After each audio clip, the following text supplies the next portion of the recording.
উপস্থিত রয়েছেন বিশেষ করে ইসলামী ঐক্য আন্দোলনের সংগ্রামী সেক্রেটারি জেনারেল জনাব অধ্যাপক মোস্তফা তারিকুল হাসান, আমাদের অর্থ সম্পাদক জনাব মৌলানা ফারুক আহমেদ, ঢাকা নগর ইসলামী ঐক্য আন্দোলনের সেক্রেটারি মৌলানা বিপ্লবী নেতা মৌলানা আবু বকর সিদ্দিক, আমার সামনে উপস্থিত ইসলামী ঐক্য আন্দোলন, জমিয়তে তালাবে আরাবিয়া এবং ইসলামী ছাত্র শক্তির ভাইয়েরা, আসসালামু আলাইকুম ওয়া রাহমাতুল্লাহি ওয়া বারাকাতুহু।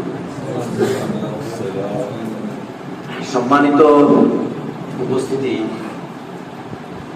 আজ থেকে 36 বছর আগে ইসলামী ঐক্য আন্দোলন নামে যে সংগঠনটি প্রতিষ্ঠা হয়েছিল, আমার সৌভাগ্য হয়েছিল যে সেই সম্মেলনে শুধু উপস্থিতি না, সেদিনের অনুষ্ঠান ঘোষকও আমি ছিলাম এবং সেটা ডিডিএসএ অর্থাৎ ঢাকা জেলা ক্রীড়া সমিতি মিলনায়তনে অনুষ্ঠিত হয়েছিল এবং আমরা একটা বিশেষ পরিস্থিতির মধ্যে দিয়ে সেই সম্মেলনটি হয়েছিল। কারণ ওই সময় হযরত হাফিজ হুজুরের নেতৃত্বে সম্মিলিত সংগ্রাম পরিষদ বাংলাদেশের সকল ইসলামী দলসমূহ জামাত ছাড়া সব ঐক্যবদ্ধভাবে হুজুরের নেতৃত্বে দেশে খেলাফত প্রতিষ্ঠার জন্য যে গণ-অভ্যুত্থান সারা দেশে শুরু হয়েছিল, সেই সময় তার মাত্র কিছুদিন আগেই আমরা এই সংগঠনের নাম পরিবর্তন করে ইসলামী ঐক্য আন্দোলন প্রতিষ্ঠা হয়। কারণ এর আগে এই সংগঠনের নাম ছিল ইসলামিক ডেমোক্রেটিক লীগ, IDL। এরও পেছনে ইতিহাস আছে। যেহেতু আপনারা এখানে যারা রয়েছেন তারা সবাই ইসলামী ঐক্য আন্দোলনের সাথে সম্পৃক্ত, আপনাদের এই ইতিহাসগুলো জানা দরকার বলে আমি মনে করি। কারণ এই উপমহাদেশে আপনারা জানেন যে একসময় সৈয়দ আহমদ বেরলভী রহমতুল্লাহ আলাইহির নেতৃত্বে জিহাদি আন্দোলনের মাধ্যমে ইসলামী রাষ্ট্র প্রতিষ্ঠার জন্য সংগ্রাম চলেছিল এবং সেই সংগ্রাম তৎকালীন ব্রিটিশ সরকার এবং হিন্দু ও শিখরা একত্রিত হয়ে শিখদেরকে শিখণ্ডী বানিয়ে বালাকোটের ময়দানে হাজার হাজার মানুষের রক্তের বিনিময়ে সেই আন্দোলনকে স্তীমিত করে দেওয়া হয়েছে। এই বাংলার মুসলমানরা তখন এখান থেকে হাজার হাজার মুজাহিদ, লক্ষ লক্ষ টাকা এবং এই জিহাদের জন্য, এই ইসলামী রাষ্ট্রের জন্য রসদ সেখানে পাঠিয়েছে। সৈয়দ আহমদ বেরলভী রহমতুল্লাহ আলাইহির খলিফা হিসেবে এনায়েত আলী, বেলায়েত আলী এবং কেরামত আলী সাহেবের নাম ছিল মোহাম্মদ। পরবর্তীতে তার কিছু কেরামতির জন্য তার নাম হয়েছিল কেরামত আলী জৌনপুরি। এরা তিনজনই জৌনপুরের বাসিন্দা ছিলেন। ওনারা এখানে এসে এই দেশের মানুষকে ইসলামের জন্য উদ্বুদ্ধ করে তাদের সন্তানদেরকে মুজাহিদ হিসেবে এবং তাদের সম্পদ জিহাদের জন্য নিয়ে যেতেন। সেই ধারার আন্দোলন বালাকোটের কঠিন সেই দিনে, অর্থাৎ এটা ছিল 6 মে 1831 সাল, সেদিনের সেই নির্মম যুদ্ধে, অসম যুদ্ধ এবং মুসলমানদের মধ্যে কিছু লোকের বেঈমানি, মুনাফিকি, সেখানে আমাদের সেই সময় যিনি নেতৃত্ব দিয়েছেন সৈয়দ আহমদ বেরলভী রহমতুল্লাহ আলাইহি, ইসমাইল শহীদ সহ অনেক নেতৃবৃন্দ, হাজার হাজার মানুষ, এই বাঙালি বহু সেখানে শহীদ হয়েছে। এরপরে আপনারা জানেন ব্রিটিশ সরকার দীর্ঘদিন, এবং এরই পরবর্তীতে এইটাও আপনারা জেনে নিন, বালাকোটে যারা জীবিত ছিলেন সেই গাজীরা, তারা জিহাদের দিকে যায়নি। তারা ওইখানে এত রক্ত দেখেছে যে অন্য পন্থায় তারা ইসলামের জন্য কাজ করা শুরু করছে। কেউ কেউ এসে খানকা শরীফ করেছে নিজ এলাকায়, আর কেউ কেউ তাদের মধ্যে যেমন নানতুবি যিনি করেছেন দেওবন্দ মাদ্রাসা, যেই মাদ্রাসা আবুল কাসেম নান্তবী, যেই মাদ্রাসা, এবং আরেকজন তার শিষ্যের শিষ্য ইলিয়াস রহমতুল্লাহ উনি করেছেন তাবলীগ জামাত। কোনটার মধ্যে কিন্তু যুদ্ধ বিগ্রহ নাই। এইভাবে এই দেশের ইসলাম তখন এই ভাগে ভাগ হয়ে গেছে। কেউ খানকার মাধ্যমে ইসলাম করতেছে, যেটা পীরবাদে রূপান্তরিত হয়েছে পরবর্তী। কেউ তাবলীগের মাধ্যমে করতেছে, যেটা এখন ওই যে একটা মানে কি বলে এক্সকারশনের মতো হয়ে গেছে। আবার কওমি মাদ্রাসার মাধ্যমে করেছে, সেটা কোন পর্যায়ে আছে আপনারা ভালো করে জানেন। কিন্তু সত্যিকার অর্থে এই দেশের মানুষকে, এই উপমহাদেশের মানুষকে ইসলামের জয়, ইসলামী রাষ্ট্র প্রতিষ্ঠার জন্য উদ্বুদ্ধ করেন যিনি সৈয়দ আবুল আলা মওদুদী। উনি লেখনির মাধ্যমে আল্লাহর পথে জিহাদ কঠিন করে দিয়েছেন, এবং ওনার কিছু বই পুরা ভারতে তখন আলোড়ন সৃষ্টি করেছে। উনি প্রথমে জমিয়তে উলামায়ে হিন্দের পত্রিকা আল জমিয়তের সম্পাদক ছিলেন। পরে উনি সেখান থেকে পার্টির অবস্থান থেকে বেরিয়ে এসে উনি তরজমানুল কোরআন নামে একটি পত্রিকা বের করলেন, এবং সারা ভারতের মানুষের ইসলাম সংক্রান্ত বিভিন্ন প্রশ্নের উত্তর দিতে দিতে 1941 সালে এসে শুধুমাত্র দ্বীন প্রতিষ্ঠার লক্ষ্যে জামাত ইসলামী প্রতিষ্ঠা করেন। আমাদের মরহুম মাওলানা মোহাম্মদ আব্দুর রহিম, উনি যখন কলকাতায় আলিয়ায় পড়াশোনা করছেন ছাত্র, তখন উনি লেখালেখি করতেন। এই লেখালেখির সুবাদে উনি আমাদের জাতীয় কবি নজরুল ইসলাম সহ তখনকার সময়ে যারা কবি সাহিত্যিক ছিল, মনিরুজ্জামান ইসলামাবাদী থেকে শুরু করে মাওলানা আকরাম খান, সবাই সঠিক সম্পৃক্ত ছিল।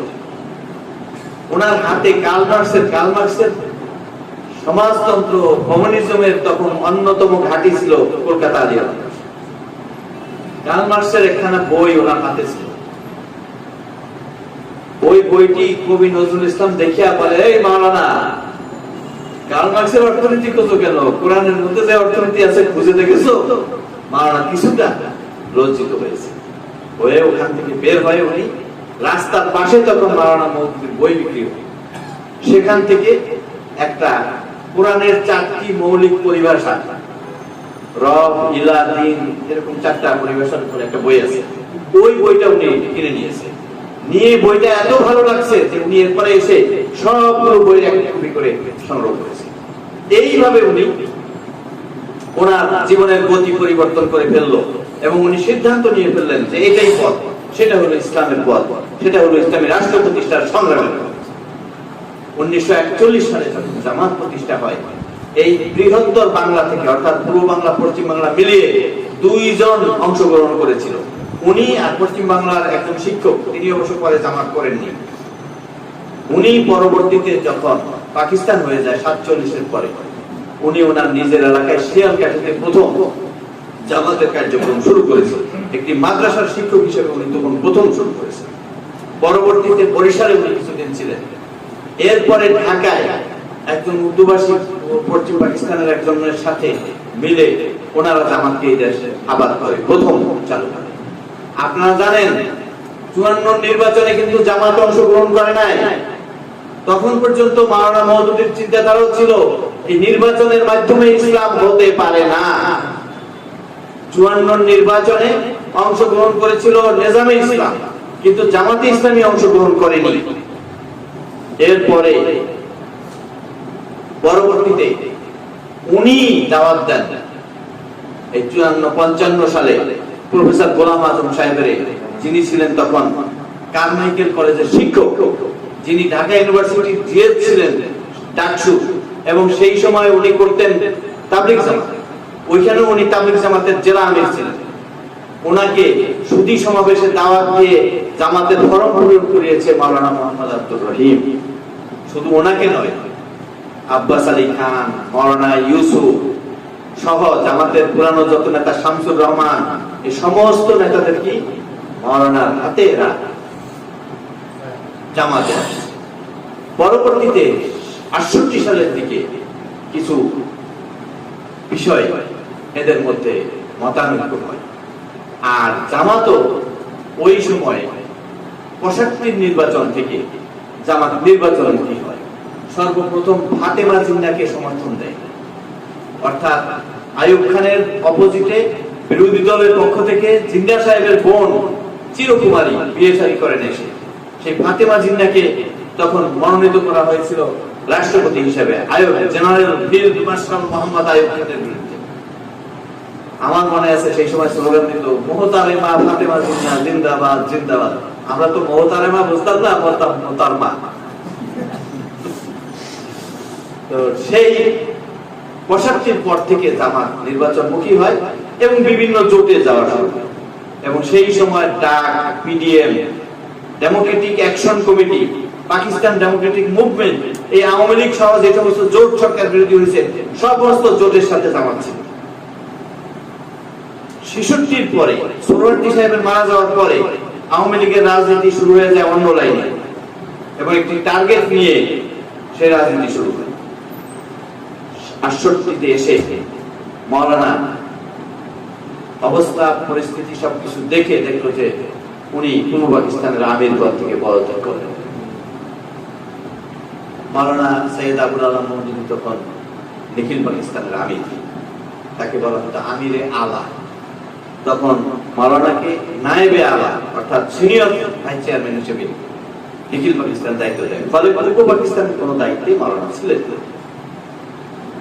পূর্ব পাকিস্তানের দায়িত্বে যারা ছিলেন গোলাম আজম সাহেব, এবং তারা পরবর্তীতে সিদ্ধান্ত নেয় পাকিস্তানের পক্ষ নেওয়ার। এই সিদ্ধান্তের সাথেও মাওলানা ছিলেন না।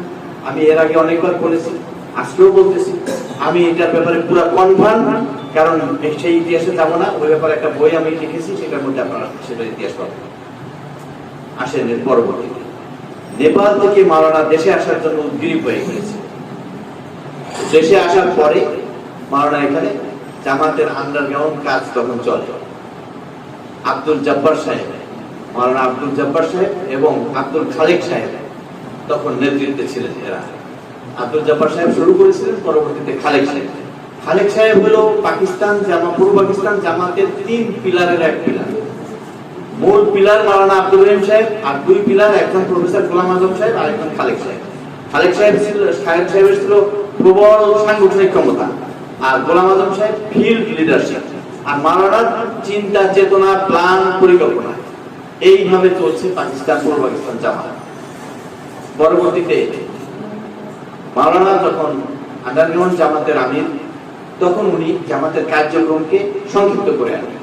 যে একটা হলো দাওয়াতি কার্যক্রম, কর্মীদের প্রশিক্ষণ, আর হলো আপনার এই দাওয়াত প্রশিক্ষণ, এই দুটা, আর হলো প্রচার, ব্যাপকভাবে প্রচার। এই প্রচারের জন্য, দাওয়াতের প্রচার, এটার জন্য উনি বিশেষভাবে এই যে ইসলামী সেমিনার, সিম্পোজিয়াম এবং একটা বিশাল তালিকা করে বিখ্যাত ব্যক্তিদেরকে অন্তর্ভুক্ত করে সারা দেশ সফরের মাধ্যমে এরা মানুষের কাছে ইসলামী আন্দোলনের দাওয়াত পৌঁছাবে। এই সমস্ত ব্যক্তিদের মধ্যে বিচারপতি এ কে এম বাকের, আপনারা কি বলে ব্যারিস্টার এস এ সিদ্দিকীর মতো লোকেরাও ছিল। আবার মাওলানা লুৎফুর রহমান, মাওলানা সাইদি সাহেবের মতো লোকেরাও ছিল, মনিরুজ্জামান ইসলামাবাদী, এরকম বেশ কিছু লোকজন ছিল। আচ্ছা, যাই হোক, এই আন্দোলনের একটা পর্যায়ে 15ই আগস্টের ঘটনা ঘটে। 15ই আগস্টের পরে এখানে মাত্র ৮৬ দিনের মাথায় মোস্তাক আহমেদের সরকার, আওয়ামী লীগ সরকার। মোস্তাক আহমেদের সরকার অন্য কোন সরকার নয়। একটা জিনিস আপনারা কিন্তু পরিষ্কার রাখেন, ৭৫-এর 15ই আগস্টের পরের দিন যেই সরকার গঠন করা হয়েছিল, ওই ব্যক্তি ছিল আওয়ামী লীগের সবচেয়ে সিনিয়র নেতা, বঙ্গবন্ধুকে যিনি তুমি করে বলতেন, খন্দকার মোস্তাক আহমেদ।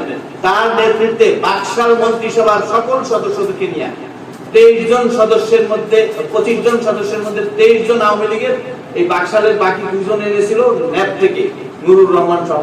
এই 25 জনকে দিয়ে আরেকটি সরকার করে, ওইটাও কিন্তু আওয়ামী লীগ সরকার।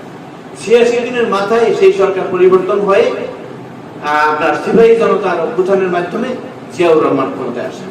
জিয়াউর রহমান ক্ষমতায় আসার পরে জিয়াউর রহমান দেশের 8 জন রাজনৈতিক নেতৃবৃন্দকে ডেকে বৈঠক করে। এই 8 জনের মধ্যে আমাদের মরহুম মাওলানা একজন। এই 8 জনের মধ্যে ছিলেন আতাউর রহমান খান, এই 8 জনের মধ্যে ছিলেন মশিউর রহমান জাদু মিয়া, সবুর খান, শাহ আজিজুর রহমান, ডক্টর আলিমাল রাজি, এই ধরনের লোকজন। এবং ওইখানে মাওলানা পরিষ্কার ভাষায় বলেছিল যে এই দেশকে প্রথমত ইসলামী প্রজাতন্ত্র ঘোষণা করতে হবে, সংবিধান পরিবর্তন করতে হবে, সংবিধানে বিসমিল্লাহ সংশোধন করতে হবে। সংবিধানের দুইটি মূলনীতি, যেটা মানুষের ঈমান আকীদার বাইরে, একটি হচ্ছে ধর্মনিরপেক্ষতা, আরেকটি হলো সমাজতন্ত্র, এই দুটিকে পরিবর্তন করতে হবে। জিয়াউর রহমান এবং আইনের উৎস কোরআন এবং সুন্নাহকে ঘোষণা করতে হবে। জিয়াউর রহমান বহুত চতুর মানুষ, সে ওই কিছুটা যেটা দিয়ে মানুষের মন পাওয়া যায়, সেই বিসমিল্লাহির রহমানির রহিম আর ওই দুইটাকে সমাজতন্ত্রের পরিবর্তন করে সামাজিক সুবিচার, ধর্মনিরপেক্ষতাকে পরিবর্তন করে আল্লাহর প্রতি ঈমান এনে ওইভাবে সে কিছু পরিবর্তন করে তখন তার চালাটা। এই সময় সে রাজনৈতিক সীমিত আকারে রাজনীতি করার জন্য ঘরোয়া রাজনীতির সুযোগ দিল। ঘরোয়া রাজনীতি হলো PPR, public political parties rules, এই নামে একটি আইন করলো। এই পিপিআর এর অধীনে বলা হলো সব দলকে আবার রেজিস্ট্রেশন নিতে হবে। আপনারা জেনে নিন, বঙ্গবন্ধু নিজেই আওয়ামী লীগকে বিলুপ্ত ঘোষণা করে আরো কয়েকটা দল মিলে বাকশাল ঘোষণা করেছিল। বাংলাদেশে বাকশাল ছাড়া আর কোন দল ছিল না। আর ৭৫-এর ভুলে নষ্টের পরে বাকশাল বাতিল হয়ে যায়, তখন কোন দল নেই।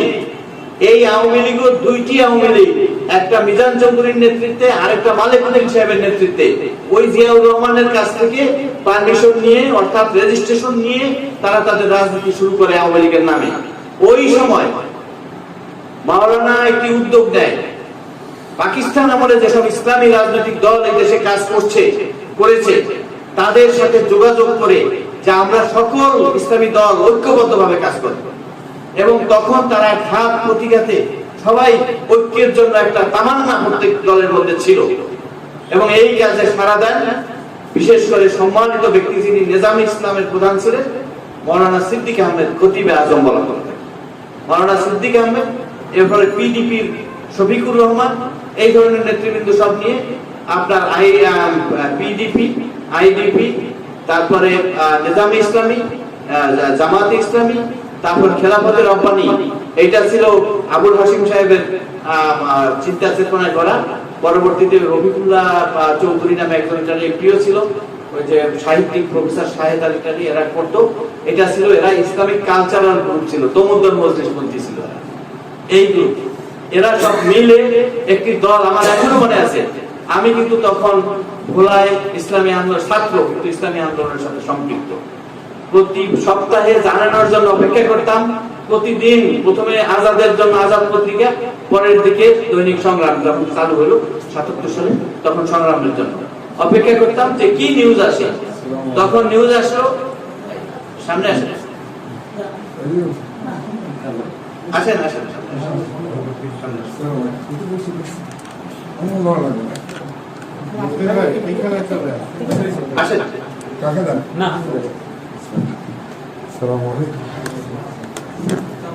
তখন এই দলগুলোর একটি নাম চেয়ে তারা পত্রিকায় একটি বিজ্ঞপ্তি দিয়েছে এবং ঠিকানা দিয়েছে advocate Saad Ahmed, supreme court, Bangladesh supreme court. Advocate Saad আহমেদের ঠিকানায় ফকিরাপুরের একটা ঠিকানা ছিল সাদ আহমদ সাহেবের, সেই ঠিকানায় নাম পাঠাতে হবে। এইভাবে আগস্ট মাসে ৭৬ সালের ২৫শে August Islamic Democratic League IDL গঠিত হয় এবং এই আইডিএল এর নেতা ছিলেন প্রথমে মাওলানা সিদ্দিক আহমদ সাহেব। কিন্তু এই সময় নানান ধরনের ষড়যন্ত্র চলতেছিল। একটা ছিল জামাতের মধ্যে একটা গ্রুপ, একটা তরুণ গ্রুপ ছিল, যারা আইডিএল এর মধ্যে এসেও নানাভাবে চাচ্ছিল এটাকে অন্যদিকে নেয়ার জন্য। এরা শেষ পর্যন্ত এমন একটা পরিস্থিতি সৃষ্টি হলো। আবার অন্যদিকে ওই কথা ছিল যে আইডিএল গঠনের ১ বছরের মধ্যে কাউন্সিল করে নেতৃত্ব নির্বাচন করতে হবে। কিন্তু শফিকুর রহমান সাহেব দেখলো তার তো সারা বাংলাদেশের কোথাও শাখা নেই, সিদ্দিক আহমদ সাহেবেরও প্রায় কাছাকাছি। এখন কাউন্সিল হলে তো মাওলানা আব্দুল রহিম সাহেব চেয়ারম্যান হয়ে যাবে, কাজে তারা আর কাউন্সিল দেয় না। এই কাউন্সিল দেয় না, এই নিয়ে চলতে পরবর্তীতে বিবৃতি বা আত্মতা বিবৃতি রিকুইজিশন কাউন্সিল করে মাওলানা মোহাম্মদ আব্দুল রহিম সাহেব চেয়ারম্যান হলেন এবং আপনার মাওলানা আব্দুল সুবহান সাহেব সেক্রেটারি জেনারেল হলেন। সুবহান সাহেব সম্পর্কেও বলতে হয়, উনি ৬২ সালে এবং ৬৫ সালে পাকিস্তান সংসদের পরিষদের সদস্য ছিলেন এবং অত্যন্ত জনপ্রিয় একজন ব্যক্তি ছিলেন, অত্যন্ত যোগ্যতা সম্পন্ন একজন নেতা ছিলেন। এই সুবহান সাহেব সেক্রেটারি হলো, আর মাওলানা তো সবার উপরে মাওলানার অবস্থান এবং মাওলানার নাম, মাওলানার কার্যক্রম, মাওলানার চিন্তা, মাওলানার চেতনা, মাওলানার লেখালেখি, এই সব কিছুকে সম্বল করে এই সংগঠন এগিয়ে যায়। ৭৯ সালের নির্বাচনে, জিয়াউর রহমানের যে সংসদ নির্বাচন, সেই নির্বাচনে এই আব্বাস আলী খানরাও সবাই ওই জামাত থেকে, আইডিয়াল থেকে নির্বাচন করেছে।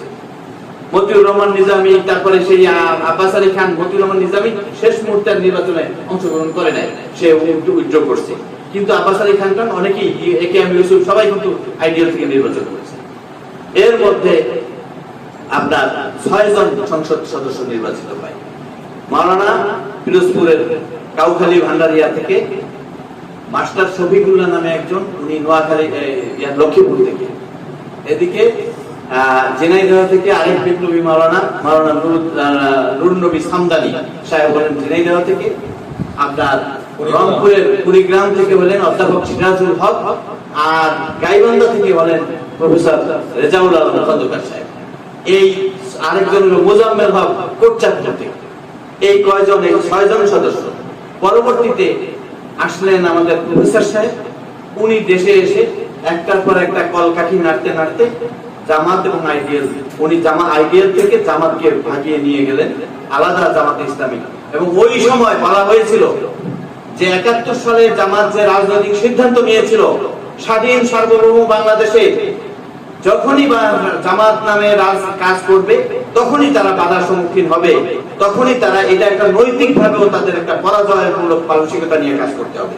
এবং এটাও সিদ্ধান্ত ছিল যে ওই নামে আর এই দেশে কাজ করা হবে না। আর আইডিয়াল যখন গঠন হয়, তখন এই সব দলের নেতৃবৃন্দ স্বাক্ষর করেছিল একটি ঘোষণাপত্রে। সেই ঘোষণাপত্রে বলা হয়েছিল, আমরা আল্লাহকে হাজের নাজের জেনে পূর্বতন রাজনৈতিক পরিচয় ভুলে গিয়ে এই দেশকে একটি ইসলামী প্রজাতন্ত্র হিসেবে গড়ে তোলার জন্য ঐক্যবদ্ধভাবে ইসলামিক ডেমোক্রেটিক লীগের মাধ্যমে কাজ করব।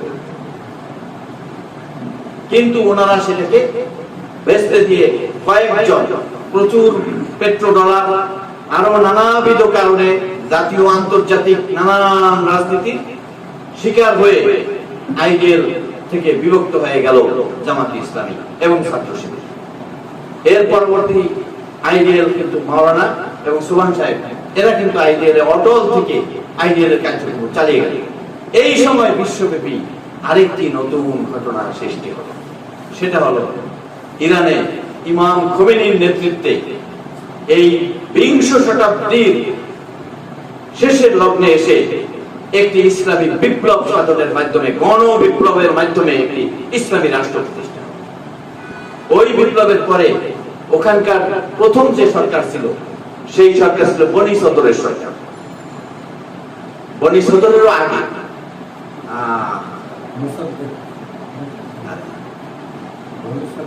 আগে সে ছিল শাহের পরে যে বিপ্লব হয়ে শাহের আমলে রাজনীতি করতো বাজারগান, ডক্টর মেহেদি বাজারগান। এই বাজারগানের সরকারের সময়, মানে একবার শুরুতে, তখনই তারা বাংলাদেশ থেকে 2 জনকে দাওয়াত দিল। আমাদের অ্যাডভোকেট সাদ আহমদ সাহেব এবং মাওলানা আব্দুল সুবহান সাহেব ওখানে গিয়ে ইসলামী বিপ্লব দেখে আসেন। আসার পরে মাওলানা 2 জনকে পাঠালেন। পরে মাওলানা গেলেন।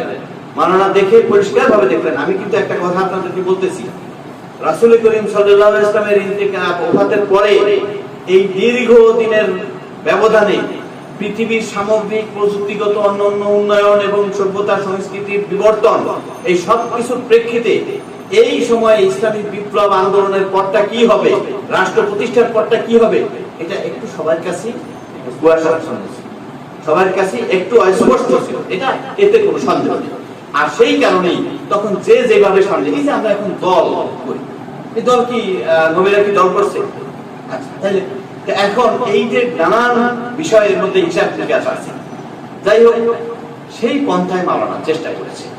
মাওলানা নির্বাচিত হয়ে সংসদে যে বক্তব্যগুলো রেখেছে আপনারা জেনে নিন। আজকে মাওলানা প্রথম দিন যখন সংসদে যায়, এই জাতীয় সংসদের সিস্টেম ছিল ঢোকার সময় স্পিকারের দিকে তাকিয়ে মাথা নত করে তারপরে ঢুকতে হবে। মাওলানা সেখানে আসসালামু আলাইকুম সালাম দিয়ে ঢুকছে এবং উনি প্রথম দিনই সেখানে প্রস্তাব তুলছে যে এই সিস্টেম ব্রিটিশ সিস্টেম, এটার সাথে শিরক জড়িত আছে। আমি এই সিস্টেমকে প্রত্যাহার করার জন্য মাননীয় স্পিকারের কাছে অনুরোধ জানাচ্ছি। তখন স্পিকার রুলিং জারি করছে যে কেউ ইচ্ছা করলে ওইটাও পারবে, আর ইচ্ছা করলে সালামও দিতে পারবে। এইভাবে একটার পর একটা সংস্কার। আমি মাঝে মাঝে অবাক হই, ফেসবুকে দেখি এগুলি নাকি সাইদি সাহেব করেছে। আরে সাইদি সাহেবের অনেক আগে, সাইদি সাহেব লজ্জা পেত এই সমস্ত কথা শুনলে। কারণ সাইদি সাহেব বিভিন্ন কারণে বিভিন্ন তালে অনেক সময় উল্টাপাল্টা হয়েছে, কিন্তু মাওলানার ব্যাপারে সে আজীবনই একেবারে অনুগত এবং মাওলানার একজন একান্ত ভক্ত ছিল। কারণ সাইদির জন্ম উত্থান সব মাওলানার হাতের মুঠোর মধ্যে হয়েছে। সেখানে এই সংসদে কোনো নামাজের জায়গা ছিল না।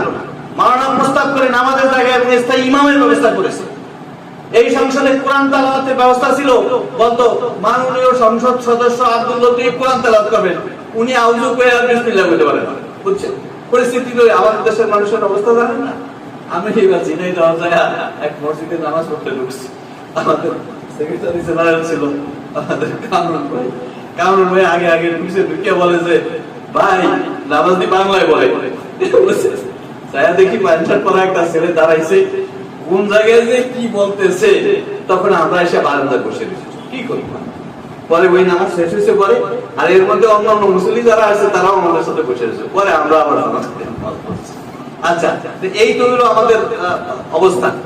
তো সেইখানে সিদ্ধান্ত হয়েছে যে একজন কারি ওখানে কেরাত করবে। কারি ওবায়দুল্লাহ সাহেব, আমাদের এই যে কারি গোলাম মোস্তফা সাহেব, এরা কিন্তু তখন থেকে ওইখানে করে আসতেছে।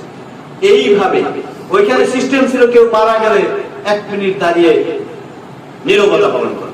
মাওলানা দাঁড়িয়ে বলছে যে নীরবতার দরকার নাই, নীরবতায় ওই লোকের কোনো উপায় হবে না, ধরেন আমরা মুনাজাত করবো 1 মিনিট। তখন সিস্টেম হয়েছে নীরবতাও হইব, মুনাজাত হবে।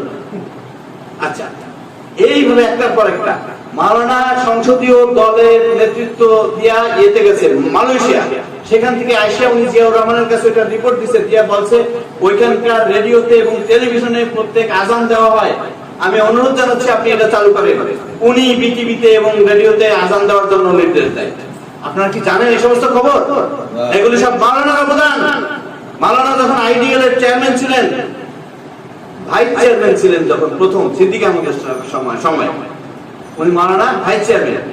তখন এই ইয়েতে কি বলে পোস্ট অফিসের জিপিও এখানে মূর্তি স্থাপন করেছিল এই ভাস্কর্যের নাম দিয়া। এটা আজকে নতুন না এই প্রচেষ্টা।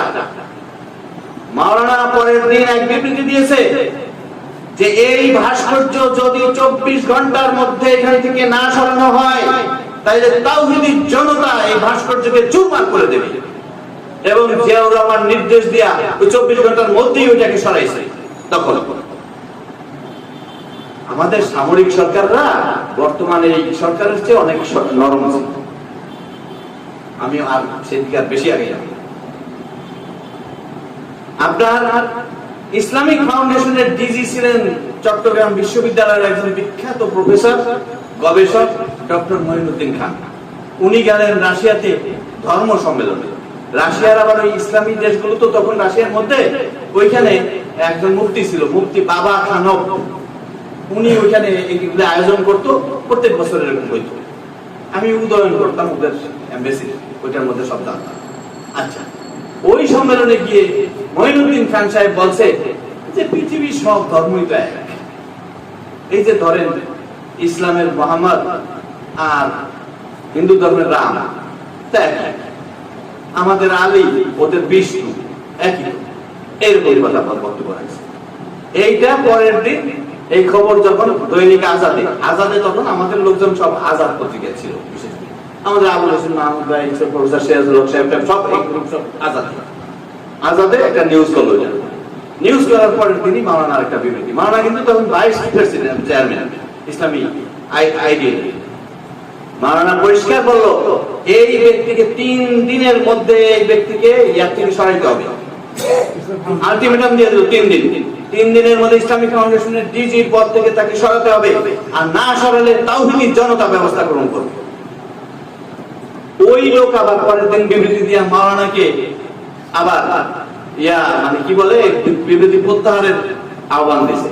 দেওয়ার পরে এরপরে কিন্তু কঠিন বিবৃতি এবং মিছিল মিটিং, তারপরে জিয়াউর রহমান এই মঈনুদ্দিন খান সাহেবের সরাইয়া এটার এই সিস্টেম চেঞ্জ করে। ওটা আগে ছিল ডাইরেক্টর, ডিজি ছিল না, উনি এটাকে ডিজি সিস্টেমে নিয়ে আসে এবং সরকারের একজন সচিবকে এটার দায়িত্ব দেয় AJM শামসুল আলম। এইরকম একটি প্রেক্ষাপট মাওলানা যতদিন আইডিয়াল করেছে, গণতন্ত্রের রাজনীতি করেছে, বাপের বেটার মতো করেছে এবং উনি অবদান রেখেছে। সংসদে যতদিন কথা বলছে, উনি ইসলামের অর্থনীতির উপরে যে বক্তব্য রাখছে সেটা বাংলাদেশের ইতিহাসে বিরল। উনি নারীদের উপরে যে বক্তব্য রাখছে সেই বক্তব্য ঐতিহাসিক বক্তব্য। নারী অধিকারের উপরে যে বক্তব্য রাখছে, পর্দার উপরে যে বক্তব্য রাখছে, আমরা আসলে সেগুলো কিছুই জানি না।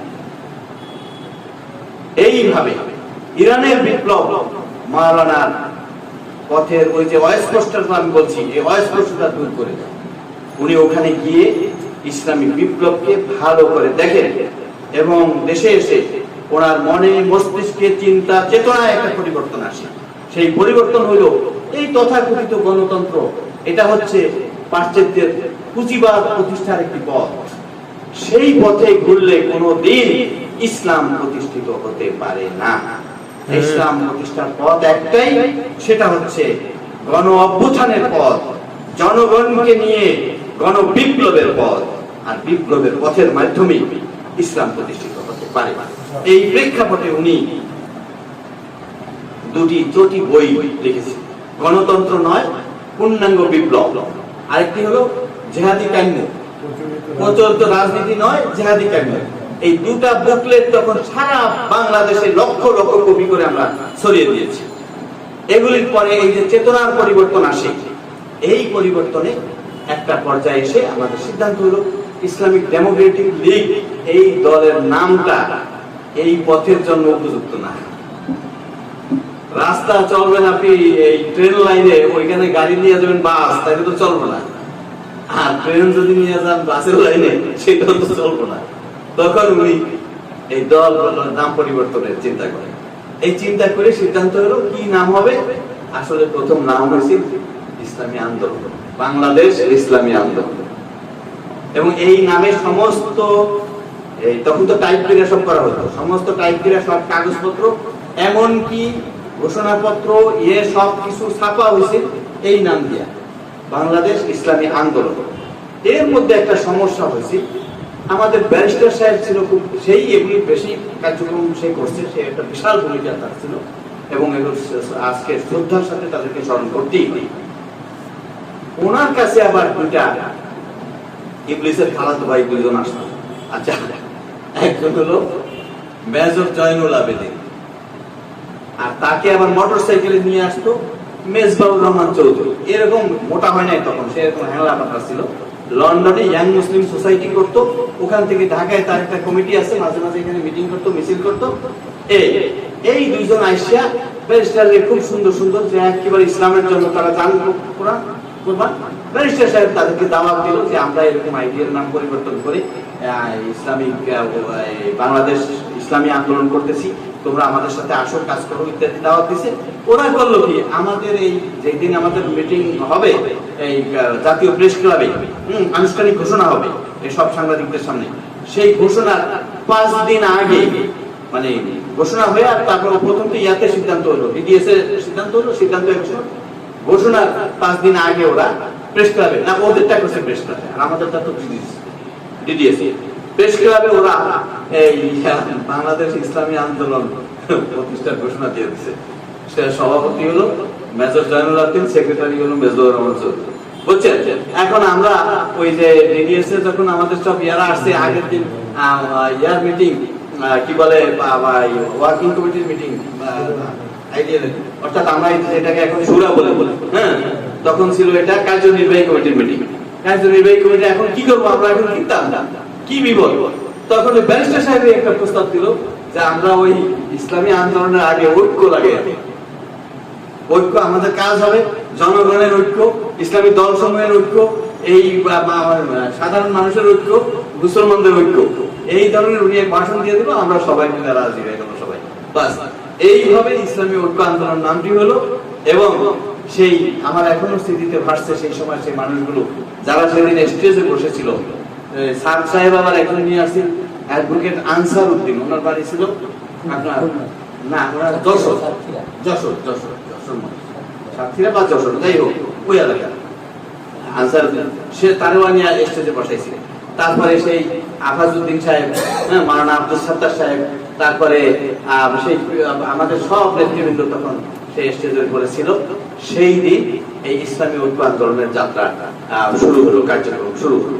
এবং আমরা সেইখানে পরবর্তীতে আমাদের প্রথম কাজ ছিল সেটা হলো হযরত হাফিজ হুজুরের নেতৃত্বে, এবং আমরা সেই যে ঐক্য সৃষ্টি হয়েছিল, আমি এখনো বলতে পারি সেদিন যদি এই যে তথাকথিত ইসলামী আন্দোলনের মূল ধারার দাবিদার এই জামাতে ইসলামী যদি সেদিন হযরত হাফিজ তাদের ওই যে নেতৃত্ব আমাদের করতে হবে এই চেতনা বাদ দিয়ে যদি হযরত হাফিজ হুজুরের কাছে মাওলানার মতো এইভাবে চলে যেত বা সমর্থন করতো অন্তত পক্ষে, তাইলে এই দেশের ইতিহাস অন্যরকম হতো।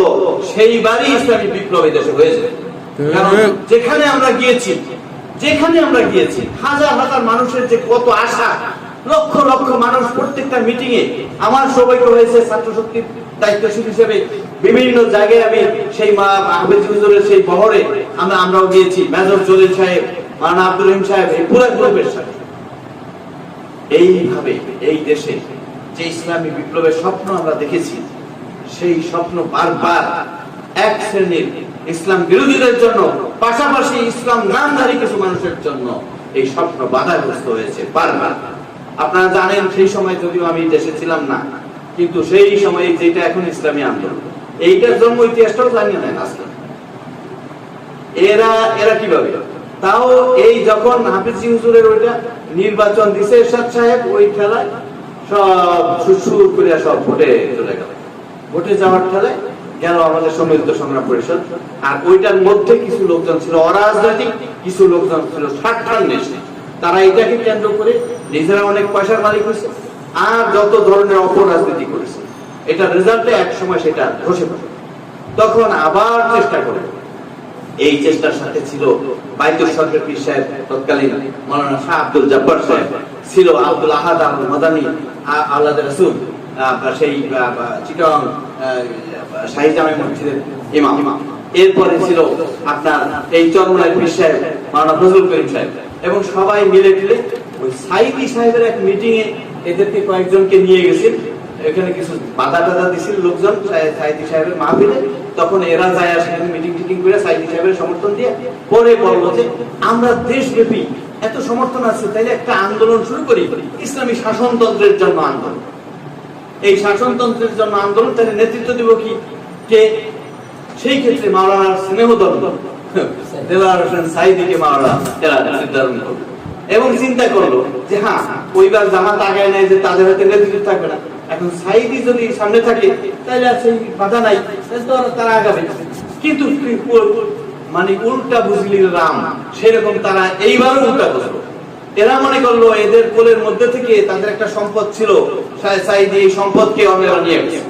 গোলাম আজম সাহেব এই ব্যাখ্যাটাই ওই ইসলামী ঐক্যের ইতিহাস বইতে নিয়ে বিনিয়ে বিভিন্ন ভাবে দিয়ে অত্যন্ত আজে বাজে ভাষা ব্যবহার করে তারপরে দিয়েছে। এইভাবে সাইদিকে তারা চাপের পরে চাপ দিল। চাপের ঠেলায় সাইদি আইসা দৌড়ে মাওলানার বাসায় এসে বলে যে এই অবস্থা আমার। এক পর্যায়ে তারা, সাইদি প্রথম দিকে ছিল শক্ত, কিন্তু শেষে আর শক্ত থাকতে পারেনি। ওরা এই তাদের বাহিনী দিয়ে দরিয়া নিয়ে তার ইয়াতে উঠিয়ে দিল, উমরায় পাঠিয়ে দিল। আচ্ছা দিল, দেওয়ার পরে এখন কি করবে? এখানে তো সংবাদ সম্মেলন, ঘোষণাপত্র পেশ করে ঘোষণা করবে। তখন কি করবে? তাহলে কাকে দেওয়া যায় আমাদের মধ্যে? তখন চরমনাই পীর সাহেব, উনি কিন্তু সবসময় এই দেশে ইসলামী রাষ্ট্র হোক এটা চাইতেন, মনে করেন চাইতেন। উনি পীরগিরি করতেন, পীরবাদের বিশ্বাসী লোক, ওনার অনেক মুরিদ ছিল, কিন্তু ওনার মধ্যে এই চেতনাটা কিন্তু সবসময় ছিল। কারণ ওনার সাথে আমাদের যথেষ্ট মেশার সৌভাগ্য হয়েছে। হাফিজ হুজুরের আন্দোলনে উনি সবসময় আমাদের সাথে ছিলেন। এই যে সম্মিলিত সংগ্রাম পরিষদের নেতৃবৃন্দের মধ্যে উনি অন্যতম একজন ছিলেন। এইভাবে ওনাকে বানানো হলো মুখপাত্র, সাইদির জায়গায় ওনাকে বসানো। এই ওনারাই শেষে এই জোটটাকে বানিয়ে ফেলাইলো ওনার দল, এবং দলের শেষে কাটিয়ে দিল শাসনতন্ত্র দিয়ে। এখন ওইটাই হয়ে গেল পরে ইসলামী আন্দোলন। যাই হোক, আমরা যেই কথায় শেষের দিকে চলে আসছি, আমি অনেক সময় নিছি আপনাদের, অনেক ইতিহাস, অনেক কিছু, অনেক কথা বললাম। পরিশেষে আমি একটা কথাই বলবো, আল্লাহ রাব্বুল আলামিন আমাদেরকে পৃথিবীতে পাঠিয়েছেন একটা দায়িত্ব, আর সেই দায়িত্বটা হচ্ছে কি? খলিফার দায়িত্ব। সেই দায়িত্ব হলো আল্লাহর প্রতিনিধিত্ব, আর সেই প্রতিনিধিত্ব কিভাবে করতে হবে সেটা দেখিয়ে গেছেন আমাদের মহানবী সাল্লাল্লাহু আলাইহি ওয়াসাল্লাম। এবং সেই প্রতিনিধিত্ব যদি আমরা মনে করি আমরা ঘরে বসে বসে নামাজ রোজা করে আর তাসবিহ করে আদায় করব, এটা কোনোদিন সম্ভব না। তাইলে আল্লাহর নবীকে দান মোবারক শহীদ হতো না, আল্লাহর নবীকে এতগুলো যুদ্ধের মোকাবিলা করতে হতো না, উহুদের ময়দানের চারদিক থেকে এই পরিস্থিতিতে পড়তে হতো না, এই যে আমাদের সেই সাহাবীদেরকে এইভাবে জীবন দিতে হতো না। কাজী ইসলামের পথ সংগ্রামের পথ, ইসলামের পথ অন্যায়ের বিরুদ্ধে, অসত্যের বিরুদ্ধে অবিরাম সংগ্রামের পথ। এই অবিরাম সংগ্রামটাই হলো জিহাদ ফি সাবিলিল্লাহ। আজকে আমাদের এই সমাজে, এই রাষ্ট্রে, এই দেশে যা চলছে সেটা কঠিন একটি অবস্থা। একদিকে এক মোবাইল সংস্কৃতির খেলায় এই দেশের যুব সমাজ, পুরা জাতিটা ধ্বংস হয়ে যাচ্ছে। ঘরে ঘরে নানা রকম ফিতনা ফেসাদ, ঝগড়া বিবাদ, নানা ধরনের অনিসলামিক কার্যক্রম সর্বত্র চালু হয়ে গেছে। মানুষের মধ্যে এগুলো বন্ধ করার কোনো অনুভূতিও নাই। এক সময় একটা সিনেমার পোস্টারে দুইটা ছেলে মেয়ে পাশাপাশি থাকলে সেটার বিরুদ্ধে মিছিল বের হতো, আমরা মিছিল বের করছি, আলকাতরা লাগিয়ে দিয়েছি। আজকে আমার মনে হয় রাস্তার উপরে যদি জেনা করে তাও মানুষ খুব হাসবো আর যাইবো পাশে থেকে, তাদের মধ্যে কোনো অনুভূতি নাই। এটার অর্থ হলো ইমানের দিক থেকে আমাদের খাতা শূন্য হয়ে যাচ্ছে। আজকে ওই মূর্তিকে ভাস্কর্যের নাম দিয়ে আজকে প্রতিষ্ঠা করা হচ্ছে। আরো ভবিষ্যতে যদি যাতে এই দেশের সন্তানরা, এই দেশের ভবিষ্যৎ প্রজন্ম যাতে ধ্বংসের দিকে যায়, সেই জন্য শিক্ষা ব্যবস্থা থেকে ইসলাম সরিয়ে দেওয়ার জন্য ষড়যন্ত্র চলছে। তারা মাধ্যমিক পর্যায়ে, যেখানে আমি ব্যক্তিগতভাবে যেহেতু শিক্ষার সাথে জড়িত ছিলাম জীবনের বেশিরভাগ সময়, এবং আমার সৌভাগ্য হয়েছে পৃথিবীর অন্ততপক্ষে 4টা দেশের শিক্ষা ব্যবস্থা দেখায়। বাংলাদেশে এখানে জন্মগ্রহণ করেছি, দেখেছি। ইরানে দীর্ঘদিন থেকে সেখানকার শিক্ষা ব্যবস্থা আমি দেখেছি, বেশ কিছুদিন থেকে, এবং ওইখানকার শিক্ষা ব্যবস্থার ডিটেলস তখন আমি নিয়ে এসেছিলাম, আমি সেগুলো অধ্যয়ন করেছি। তারা কিন্তু শিক্ষা ব্যবস্থার জন্য, আমরা এই করোনার মধ্যে একটা সুযোগ পেয়েছিলাম যে আগের শিক্ষা ব্যবস্থা সব বাতিল করে দিয়ে একবার নতুন ভাবে কিছু করে। ওরা 22 মাস বিপ্লবের পরে সমস্ত শিক্ষা প্রতিষ্ঠান বন্ধ রেখে একেবারে নতুন করে আবার চালু করেছে ইসলামী শিক্ষা ব্যবস্থা, যেটা রেজাল্ট এখন পাচ্ছে। আমি 33 বছর পরে গিয়ে, কয়েক বছর আগে গেছিলাম, 4 বছর আগে, তখন যাই দেখলাম যে ওটা রেজাল্টটা কিভাবে পাইছে। বাসের মধ্যে দাঁড়ায় আছি, উঠছি, দেখি সিট মাত্র কয়েক, সামনে আর পিছনে, আর সব দাঁড়ায়, সবাই দাঁড়িয়ে যায়। সিস্টেমটা এরকম, বিশাল বাস, এসি, কেউ বসে বসে তসবিহ টিপে, কেউ বসে বসে মোবাইল টিপে, দাঁড়ায় দাঁড়ায়, সবই দাঁড়ায় দাঁড়ায়। আচ্ছা, ওই যে সিট কয়টা আছে, হাই হাই দেখি ওইখান থেকে লোক উঠে এসে আমার টানাটানি করতেছে, আসে না, কারণ আমি একটু বয়স বেশি, বুঝছেন, আমি একটু বয়স বেশি। তারা জানে যে ওই সিটটা বসছে ওইটা তাদের না, ওইটা বয়স্কদের সিট। চিন্তা করতে পারেন। আর আমার দেশে বুড়া দেখলে বসে থাকলো, আচ্ছা আচ্ছা ওঠেন, বুড়ার নিজেরা বসে থাকে। এই হলো আমরা শিক্ষা দিচ্ছি। কারণ কি? শিক্ষা ব্যবস্থা। কারণ তাদেরকে ছোটবেলা থেকে শিখায় আদব কায়দা, ভদ্রতা, ইসলামী চরিত্র, ধর্ম, ভাষা, প্রাথমিক স্বাস্থ্য, এই সমস্ত বিষয়গুলোকে তাদেরকে তৈরি করে 12 ক্লাস। ইরানিয়ান আসে, মালয়েশিয়া ঠিক একই অবস্থা, সৌদি আরব ঠিক একই অবস্থা। অথচ আমাদের দেশে আমাদেরকে ধ্বংস করার জন্য এখন সামনে মাধ্যমিক পরীক্ষা আর ধর্মের পরীক্ষা থাকবে না, অর্থাৎ সার্টিফিকেট থাকবে। হ্যাঁ, আমরা তো রাখছি, ইসলাম ধর্ম আছে, ওইটার পরীক্ষা দেওয়া লাগবে না, পরীক্ষা যুক্ত হবে না তার পাশ ফেলের সাথে। তো না হইলে এটা কোরআন পড়বো, কোরআন পড়ার কোনো দরকার আছে? এটা আমাদেরকে একটা কি বলে, এই শিশুর বুঝ দিতে আছে, হ্যাঁ, দিয়ে একটা ছেলে ভুলানো একটা বিষয় মনে হয় যে আছে তো, ধর্ম আছে। আরে ওই তো সাহিত্যিক বলছেন, এখন আবার সেটার প্রতিবাদ করছে শিক্ষা মন্ত্রণালয়। না না, এরকম কোনো ইয়ে নেই, ধর্ম তো আছে, কিন্তু কোথায় আছে ধর্ম?